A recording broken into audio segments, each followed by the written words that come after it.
हरि ओं गुरुभ्यश्च ग्रहेभ्यश्च मया बद्धोऽयमञ्जलिः प्रसन्नमनस्ते मे सत्यां कुर्वन्तु भारतीं. ಎಲ್ಲರಿಗೂ ನಮಸ್ಕಾರ.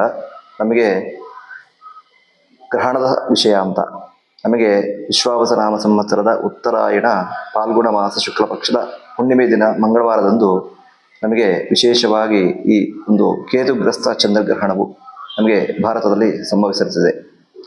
ಇದರಲ್ಲಿ ಗೊಂದಲಮಯವಾದದ್ದು ಏನು ಅಂತಂದರೆ ಗ್ರಸ್ತೋದಯ ಅಂತ ಹೇಳ್ತಾರೆ. ಈ ಗ್ರಸ್ತೋದಯ ಅಂತಂದರೆ ಏನು ಅಂತಂದರೆ ನಮಗೆ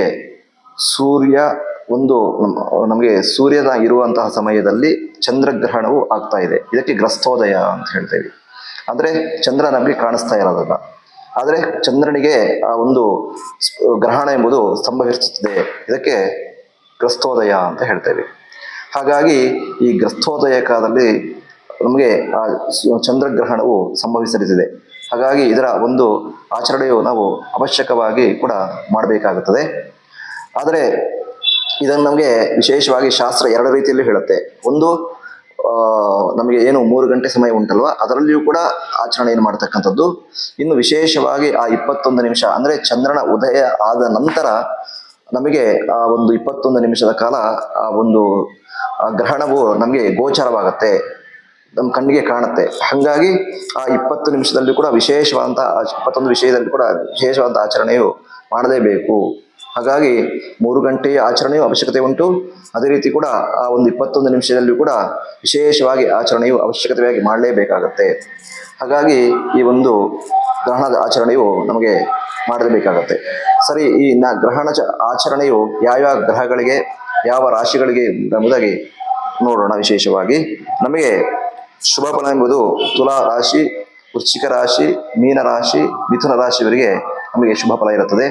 ಅದೇ ರೀತಿ ಮಿಶ್ರ ಫಲ ಬಂದು ನಮಗೆ ಧನುರಾಶಿ, ಮೀನರಾಶಿ, ಮೇಷರಾಶಿ, ವೃಶ್ಚಿಕ ರಾಶಿಯವರಿಗೆ ಮಿಶ್ರ ಫಲ.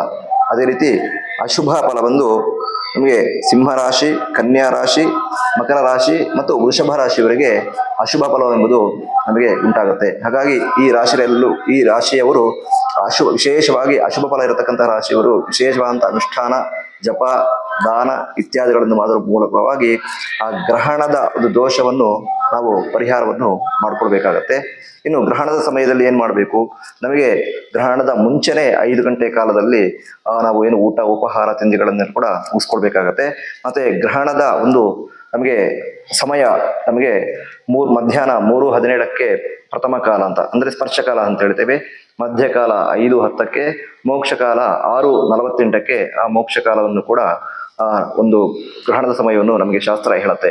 ಹಾಗಾಗಿ ಈ 3 ಸಮಯದಲ್ಲಿಯೂ ಕೂಡ ನಾವು ಗ್ರಹಣದ ಸ್ಪರ್ಶಕಾಲದಲ್ಲಿ ಸ್ನಾನ ಇತ್ಯಾದಿಗಳನ್ನು ಮಾಡಿಕೊಂಡು ಆ ಗ್ರಹಣದ ಸಮಯದಲ್ಲಿ ವಿಷ್ಣು ಸಹಸ್ರನಾಮ ಪಾರಾಯಣ ಇರ್ಬೋದು, ಭಗವದ್ಗೀತೆ ಪಾರಾಯಣ ಇರ್ಬೋದು, ಅಥವಾ ಜಪಾದಿಗಳಿರ್ಬೋದು, ಸ್ತೋತ್ರಾದಿಗಳಿರ್ಬೋದು, ಇದೆಲ್ಲವೂ ಕೂಡ ಆಚರಣೆಯನ್ನು ಮಾಡಿ ಮತ್ತೆ ಗ್ರಹಣದ ಮೋಕ್ಷದ ನಂತರವಾಗಿ ಸ್ನಾನವನ್ನು ಮಾಡಿ ನಾವು ಮನೆಯಲ್ಲೆಲ್ಲ ಕೂಡ ಶುಚಿಯನ್ನು ಮಾಡಿ ಆ ದೇವರ ಇತ್ಯಾದಿಗಳನ್ನು ಕೂಡ ತೊಳೆದುಕೊಂಡು ನಾವು ದೇವಸ್ಥಾನಕ್ಕೆ ಹೋಗಿ ನಮಗೆ ಒಂದು ಅಕ್ಕಿ ಮತ್ತು ಹುರುಳಿಯನ್ನು ದಾನವನ್ನು ಮಾಡುವುದರ ಮೂಲಕವಾಗಿ ಆ ಒಂದು ಗ್ರಹಣದ ಎಲ್ಲ ದೋಷಗಳನ್ನು ಕೂಡ ಪರಿಹಾರವನ್ನು ಮಾಡಿಕೊಳ್ಬೋದು. ಹಾಗಾಗಿ ಇಂತಹ ಒಂದು ಗ್ರಹಣದ ಒಂದು ಆಚರಣೆ ಎಲ್ಲರೂ ಕೂಡ ಯಾವುದು ಅಶುಭ ಫಲ ವಿಶೇಷವಾಗಿದೆಯೋ ಅಂಥ ರಾಶಿಗಳೆಲ್ಲ ಕೂಡ ಆಚರಣೆಯನ್ನು ಮಾಡಿ ಗ್ರಹಣದ ದೋಷವನ್ನು ಪರಿಹರಿಸಿಕೊಳ್ಬೇಕು ಅಂತ ಶ್ರೀಕೃಷ್ಣ ಅರ್ಪಣಮಸ್ತು. ಸರ್ವೇ ಜನ ಸುಖಿನೋ ಭವಂತು.